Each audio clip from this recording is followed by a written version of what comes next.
It's Dwyane Wade week here on Locked On Heat. We got another interview for you today with Dwyane Wade's former teammate, Antoine Walker.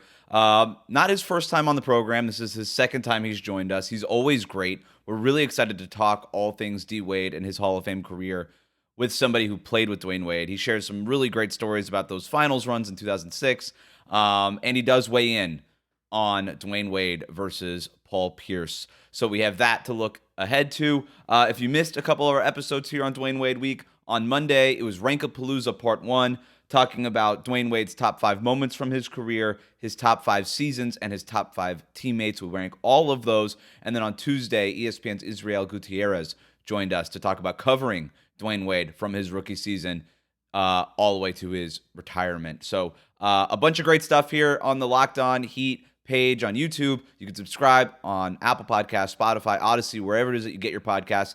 Thanks for making Locked On Heat your first listen every day. Now here's Antoine Walker. You are Locked On Heat, your daily Miami Heat podcast. Part of the Locked On Podcast Network, your team every day.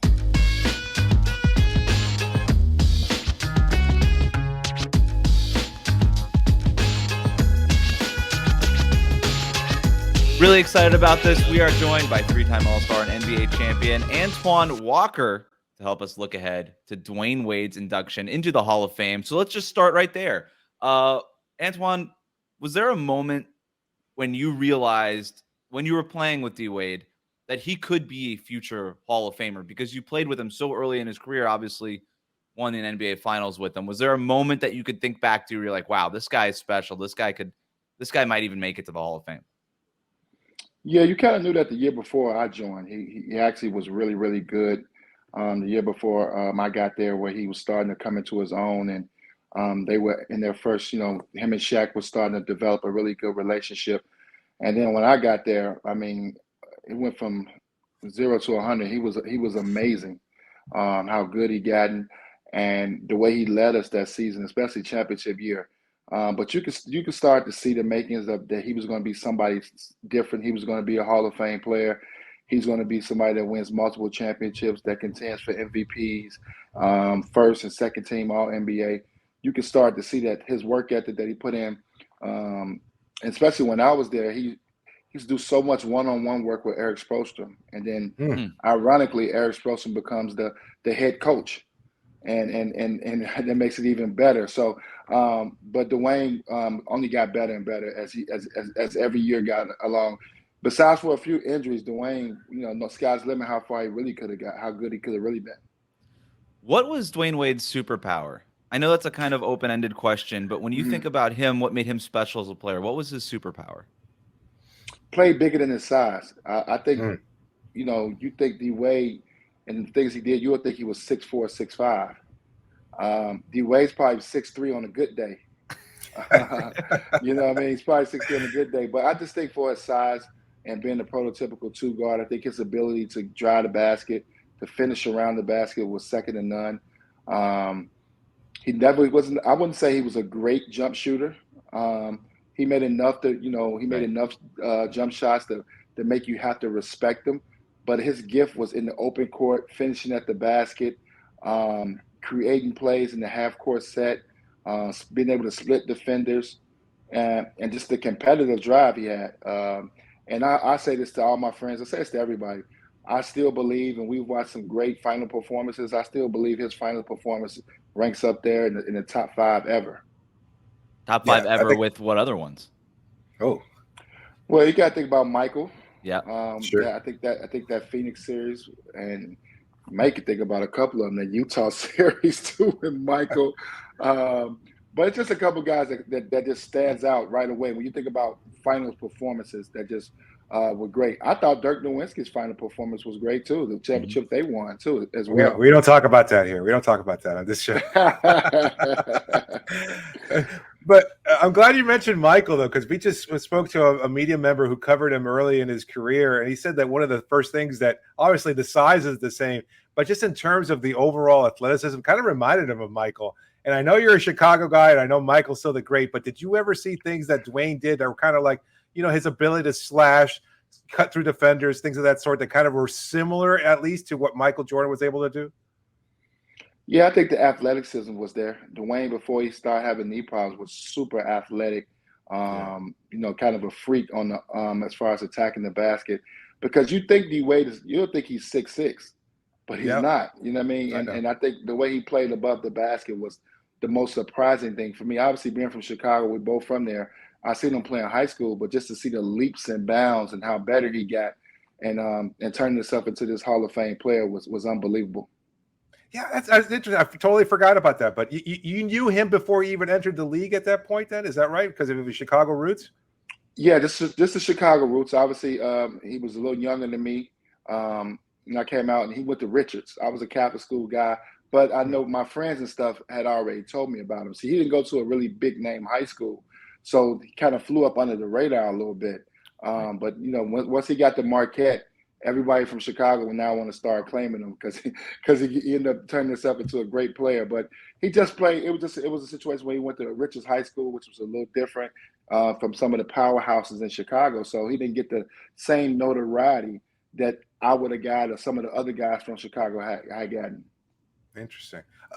I was curious because we saw, when we talked to you about this last year, where he kind of just took over that 2006 NBA Finals series. But I don't think, and just looking back, I can't recall any other young player that had that kind of dominant impact. And there were so many great veterans, including you, GP, Shaq, of course, Alonzo.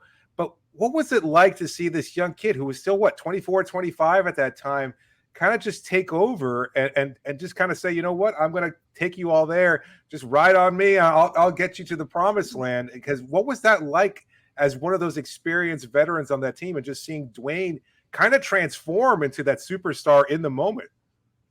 Well, I take it back even further. I give all the credit to Pat Riley. Just one, putting the right pieces around D-Wade that allowed him. And then the second person I got to credit is Shaquille O'Neal. I mean, Shaquille was still a big name, big factor, a big sign in there. But Shaquille didn't mind taking the back seat and not being the first option. I thought that was, that took a lot for a guy of Shaq's, stature and obviously with his ability. He took a back seat and allowed D-Wade to lead this team, especially on the offensive end. And, I put Pat in there because he put the right veterans. Myself, James Posey, Jay Will. Yes. Obviously, Lonzo was already there. Shannon Anderson, Derek Anderson. You put a lot of good veteran guys that were willing to sacrifice and do the little things to allow D-Wade to just be D-Wade. And I think that's what made us special. We had that little slogan, 15 strong, that we used during the season. And to be honest, that was true. We were a very together group, which really doesn't happen a lot in the NBA. It was very seldom that you would see guys not together off the court. You always see 8, 9 guys on the road going to dinner. You don't see that typically in the NBA, and that's why I bring that up. And I think that's what made our run so special, because we had so much respect for each other, and the whole goal was winning the championship. It wasn't pretty at times. I think we won 52 games. It was a 3 seed. We wasn't dominant, but the goal was to win a championship. We knew if we locked in at the right time that we were going to be able to win the championship. And we followed a young guy like D-Wade, and he took us home. Did you ever have any kind of hesitation about it? Because, you rarely see, again, we have like Hall of Fame veterans, all-stars like you, just really an accomplished group, and then kind of just almost deferring to this younger guy. And you rarely ever see that in the NBA. Well, I think what we also have to talk about, a lot of people don't talk, I think it was huge that Pat Riley came down after 20 games. Yeah. And came down. And then it became, not saying I love Stan. I think Stan's a great coach. I don't want people to think that that's the case. But I think when Pat came down, the goal became, let's win the championship. What are we going to sacrifice? What are we going to give up? He had to sacrifice some things too. It wasn't necessarily, we know Pat Riley's a disciplinarian and likes everything to be ran one way. But he gave us some room too. He allowed us to be pros and gave us some room. I'm talking about things off the court and having fun and stuff like that, and let us have a little bit more input. I think that also helped with us winning the title too as well. Having spent the time that you did with D-Wade and having won a championship, I'm sure a lot of people in your life ask you stories about those seasons, right? What's a story that you like to tell people about those years, about Dwyane behind the scenes, something that, people, fans just didn't get a chance to see? What's a story that you typically will just like to uncork and share? Well, I think for me, just when I think about D Wade, I think about the days that him and Sprostrom just locked up and just worked on one-on-one stuff and just got better. It was kind of like his own personal coach, you know what I mean? Where he worked with him every day and how he pushed him and he worked on his one-on-one ability and making him a better player was special to watch that season as well. And I think I say this again, I just believe that Pat Riley and them did a good job of making sure they put the right veterans around Shaq and D Wade that allowed those guys to be themselves. I think that's always key when you put veteran guys around there. And we all had a common goal. We all were starving for a championship. Myself, you know, Jay Will, White Chocolate, Alonzo obviously has been there. It's been the rock and the foundation of the Miami Heat. Then you got Udonis Haslem, another rock for the Miami Heat. So we had so many guys and great personalities, and we got along so well off the court. I think that's what made it even more special. I remember a time, and you guys probably seen this when it was a lockout. I mean, no, pandemic was going on, COVID, and we all got together on a group thing. Yeah, and that's how close we were. We were just that type of group that run was so special, and we were just reminiscing about everything that went on, the good, the bad, the ugly, and the ultimate goal was to win a title, and we did that. This episode is brought to you by FanDuel. Take your first swing at betting on Major League Baseball and get 10 times your first bet amount in bonus bets up to $200. That's right. Just bet $20. You'll land $200 in bonus bets. Whether you win or lose, that's $200 that you can spend on betting on everything from the money line to the over-under to who you think is going to hit the first home run. All on an app that's safe, secure, super easy to use. Plus, when you win, you get paid instantly. There's no better place to place a bet than on Major League Baseball than FanDuel, America's #1 sportsbook. And you sign up today, you visit FanDuel.com/lockedon, and you get up to $200 in bonus bets. That's FanDuel.com/lockedon. FanDuel, the official partner of Major League Baseball. There's something I'm dying to ask you. All right. Okay. And I'm going to warn you, most guys might try to be diplomatic about this, but I'm really hoping that you're just going to answer it because you are literally the only person qualified to answer it. All right. Mm-hmm. Paul Pierce has made some noise on social media comparing his career to Dwyane Wade's. So I just want you to settle this argument once and for all. You spent a lot of time playing with Paul Pierce. You spent a lot of time playing with D Wade. Who was the better player, Paul Pierce or Dwyane Wade? This is tough, man. And I'm going to give you guys, I'm going to answer your question. I'm not going to avoid the question. But D Wade had his Hall of Fame celebration here last week. And I went on, I was on Paper Route on another podcast show. And D Wade didn't like my response because I said Paul would have gave him a run for his money in a one-on-one. And D Wade was pissed at me because he said who you won a championship with. But to answer your question, I mean, and this is once you really start thinking about it, it's really two different players. Paul Pierce was a big body, 230-pound, really small forward, a true small forward. When you think of Paul Pierce, you think of more matchups with LeBron James and some of the premier Carmelo Anthony, some of the premier three men in the league. D Wade was a little different, and then D Wade was way better in transition. He can get out in transition, finish at the rim. Obviously with the athleticism that obviously D Wade had. I would say Paul, both of them were good defenders. D Wade was just better in the passing lane. You know, you start splitting hairs when you start talking about those two guys. But obviously D Wade has won 3 titles, is going to the Hall of Fame. And right now, you know, obviously Paul's a Hall of Famer, you know, and so I think this is playing. But they're very close. I play with 2 dynamic players. I just think, you know, Paul's more of a throwback. Than D Wade when I'm thinking about offensively, where Paul's going to post you up, score in a more methodical way, where D Wade is going to get out and transition. He's high fire act. He's an exciting player in transition. So you know, you nitpicking at some point. Yeah. when you get to talking about those two guys, and they both going to get their just due in the Hall of Fame. How important is it to like I heard consider Dwayne Wade was title? better. That's what I heard. That's all.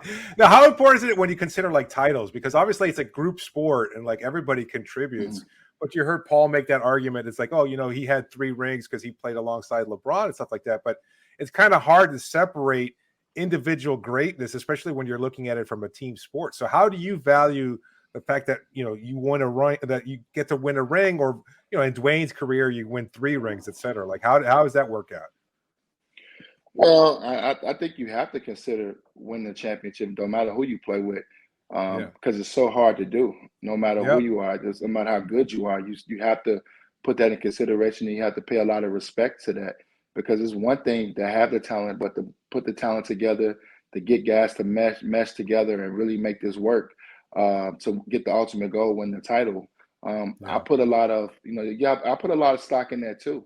But Paul, when he got his big 3, they won it. You got to give Paul credit. When he got his big 3, he won the title, and they were very competitive. Like, I think they got to the finals again after that, after they won Yeah. it, and they were very competitive, made deep runs. That's what you want to do. You don't want to Yeah. waste those type of opportunities. Just like when I joined the Heat and we had all these guys with big names on our team, we got the job done. We didn't make it obviously we didn't run off 2 or 3 of them. That would have been nice, but we got us one. You put a team together with just a training camp to do this. You switch coaches 20 games into the season, Yeah. but we had the strength and the mental fortitude to just actually lock in and remember what the common goal was, and that was winning the NBA title.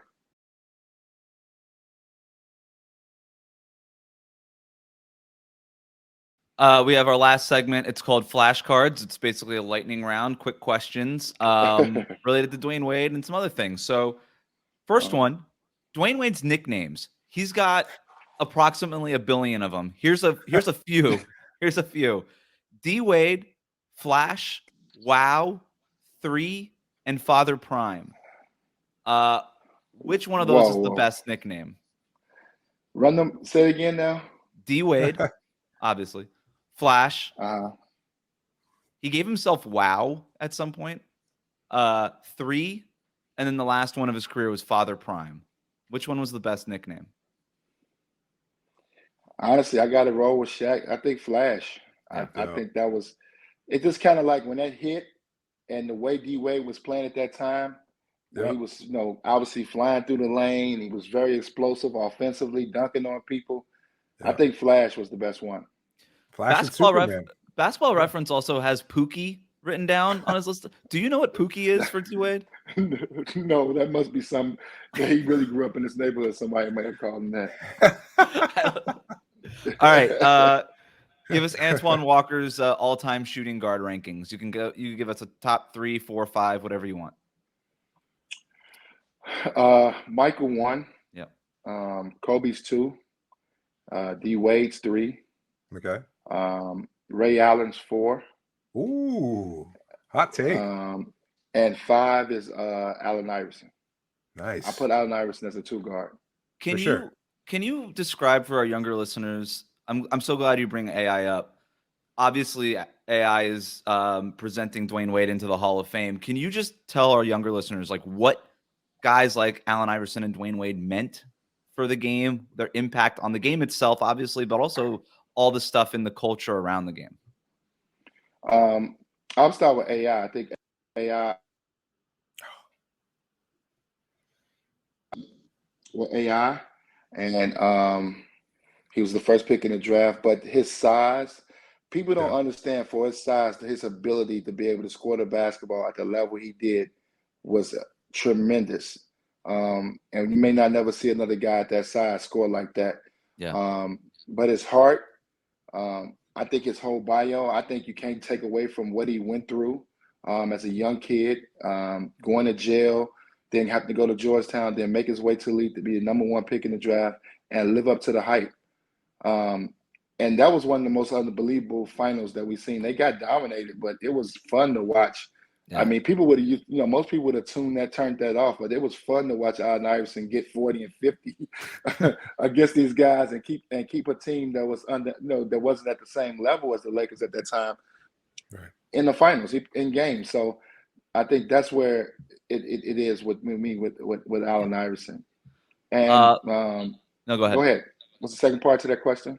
It was Dwyane Wade. I mean, I don't know if you know anything about him and AI's relationship. Why it is that? No, I didn't. Actually, when I seen D Wade, he had a Hall of Fame party here last week, and I was able to attend and obviously congratulate him. I think you guys know. I think the Hall of Fame kind of makes it really tight. Don't let you bring a lot of people. Right. So D Wade wanted to do something for the people here in Chicago, people that have been following him, close friends and family. So he had a nice gathering last week. So I was able to see him and congratulate him on the Hall of Fame and all that. But yeah, but I just think, I think it's two different players. You know what I mean? When you think about AI and D Wade, but also I think D Wade just has a lot of respect. People don't understand how many people looked up to Allen Iverson. Because technically Allen Iverson did it the way he wanted to do it, on and off the court. And then when you see his size, you're like, how is this little guy able to do this and do this pound in the for league? Pound, right? Pound for pound. That's what everyone said. And so I think that's what that stands at. And it's just so many of us have so much respect for Allen Iverson, and D Wade is just showing his respect for him. He probably was somebody that he looked up to, somebody that he wanted to be like, and I love that. Because a lot of times you never get to know what player inspired another player. Yeah. To be, and D Wade is showing a lot of respect to Allen Iverson, having him come out. Last one, and it's a fun one. We really appreciate the time, Antoine. You get prime Dwyane Wade in your starting five. You're going to build a starting five, but prime Dwyane Wade has to be in it. You get 4 other current NBA players to fill out the rest of the lineup. Who are you picking? Wow, that's pretty good. You got me right there. You caught me off guard a little bit, but obviously, I'm gonna put LeBron James. I have to put LeBron James on the team with him. I just have feel like we've too seen much respect for him. Yeah. I'll put Giannis at the 4. Ooh, I like that. I like Giannis at the 4. I like Joker at the 5. Yeah. Oh yeah.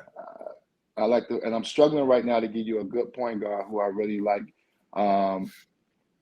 But out of respect, and I love him, and I got so many scores on this team already, I'm going to put Chris Paul. Nice. Wow. It's a veteran group there. Those are some friends, and Giannis and Joker. I like it. A lot of chemistry on that team. Great. Antoine Walker, thanks so much for joining us. We really appreciate it, man. This was fun. Thank you.